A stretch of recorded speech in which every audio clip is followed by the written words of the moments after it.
La Guerra Civil Española fue un conflicto social, político y militar que desencadenó en España tras el fracaso parcial del golpe de Estado del 17 y 18 de julio de 1936, llevada a cabo por una parte del ejército contra el gobierno de la Segunda República Española, y que se daría por terminada el 1 de abril de 1939, con el último parte de guerra firmado por Francisco Franco, declarando su victoria y estableciéndose una dictadura que duraría hasta su muerte, en 1975. Fue un militar y dictador español, golpista integrante del pronunciamiento militar de 1936, que desembocó en la Guerra Civil Española. Fue investido como jefe supremo del bando sublevado el 1 de octubre de 1936, ejerciendo como jefe de Estado de España desde el término del conflicto hasta su fallecimiento en 1975 y como jefe de gobierno entre 1938 y 1973. Fue líder del Partido Único y de la Junts, en el que se apoyó para establecer un régimen fascista. Gracias a este comienzo se convirtió en una dictadura, conocida como franquismo. Los 3 años de guerra supusieron un radical cambio en la vida de las mujeres españolas. Con los hombres en el frente, las autoridades políticas se dirigieron a la población femenina para que participasen en las labores concretas que los hombres habían dejado de realizar. Y en la defensa de los ideales que cada uno de los bandos defendía, en la España republicana se propugnaba el ideal de la nueva mujer independiente, mientras que en la zona nacional el modelo de mujer que se defiende es el de la mujer sumisa y abnegada, que obedecía sin resistencia a las normas establecidas por la sección femenina y por la Iglesia católica. El tema de la guerra civil es el de la mayor producción literaria de toda la historiografía española, así como el más polémico y generador de debate social, y los denominados revisionistas próximos al franquismo proponen la Revolución de 1934 como inicio de la guerra. Una de las obras más destacadas en la banda republicana fue Canciones de guerra, de Antonio Machado. Estas imágenes retratan a sus autores, niños de entre 5 y 15 años, a quienes les tocó en suerte vivir en persona uno de los episodios más tristes de nuestra historia. En ninguno de los dibujos aparece la risa, solo caras serias y desencajadas por la evacuación. Dibujan a los personajes sin brazos o faltándoles algún detalle en la cara. Esto podría indicar un trauma psicológico, manifestado por las experiencias directas de estos bombardeos. Eloísa Díez Soto vivía en la colonia familiar de Puebla Larga, en Valencia. Esta escena representa la salida de Madrid hacia la zona mediterránea. En una calle madrileña, Eloísa vio un árbol tronchado por el impacto de un proyectil de artillería o de una bomba de aviación, que es idéntico al de una fotografía de la época. Las cárceles se llenan de inocentes, aumenta el miedo que se convirtió en terror. Mucha gente del pueblo, sobre todo de la clase obrera intelectual, ferroviarios, campesinos y pobres, son encarcelados con falsas denuncias. En la cárcel hay hacinamiento, miseria, hambre, enfermedades, entre más y más cada día. Son vejados y humillados, pero dentro hay solidaridad. Cada mañana se corrían noticias aterradoras sobre las que habían sido arrancados de sus casas, obligadas a subir a un camión sin retorno.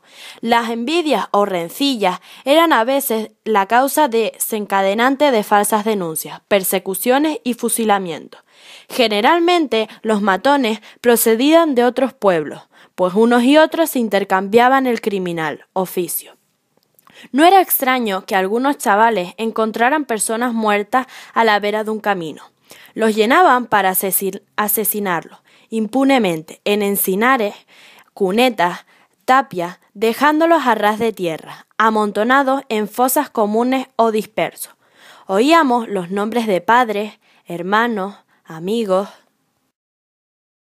Al anunciar Franco el fin de la guerra, empezaba una larga e implacable dictadura. Los que quedaron en España fueron perseguidos, encarcelados, fusilados y muchos de los presos pasaron a campo, como soldados penados.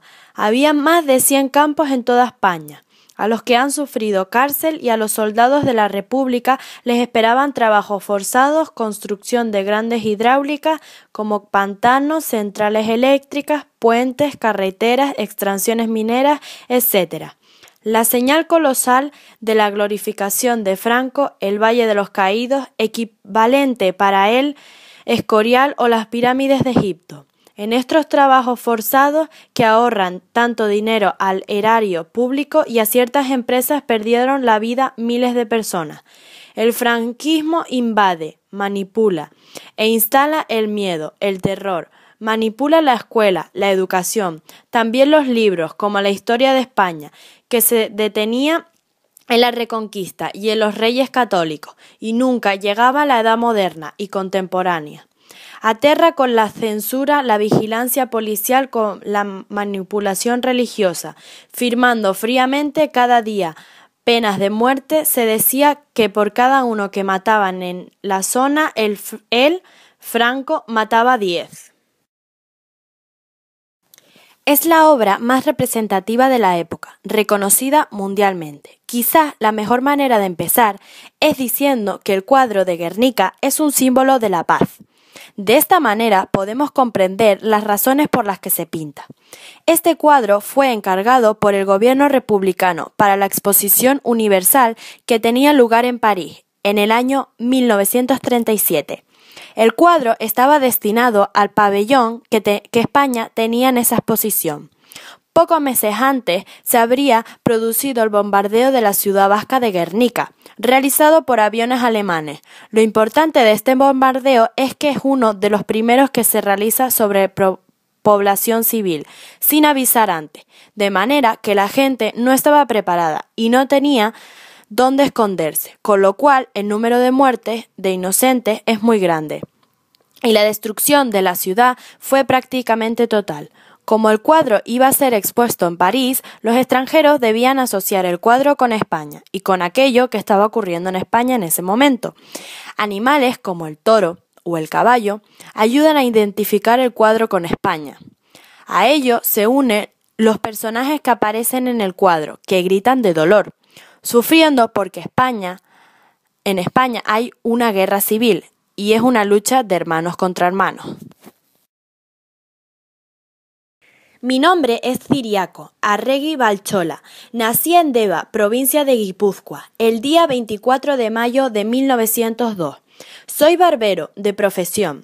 Mi pueblo era un sitio turístico, donde la gente de Madrid iba a veranear porque mi pueblo está cerca de San Sebastián. Yo nunca pensé que la política iba a darme tal disgusto. 3 meses después del bombardeo de Guernica, que según los seguidores de Franco fue realizada por nuestros amigos los rojos, los verdaderos culpables de tal fechoría fueron los nacionales, es decir, los azules. Entraron en mi pueblo e implantaron la ley del terror, impusieron el toque de queda. A partir de las 10 de la noche, cualquiera que andara por la calle podría ser detenido, y luego impusieron el razonamiento, que consistía en una carta en la cual se nos daba la comida que deberíamos ingerir. Con el tiempo, los nacionales fueron implantando sus leyes, y la gente del pueblo, asustada, empezamos a denunciarnos unos a otros. Yo solo quería que la gente viviese bien, pero como todo el mundo, hubo una gente que me denunció. Me detuvieron un día en mi casa y me llevaron al monte Itziar. Allí, tras engañarnos, nos fusilaron y fuimos 5. Esta es la historia narrada por mi mamá María Itziar Arregui y yo me la creo.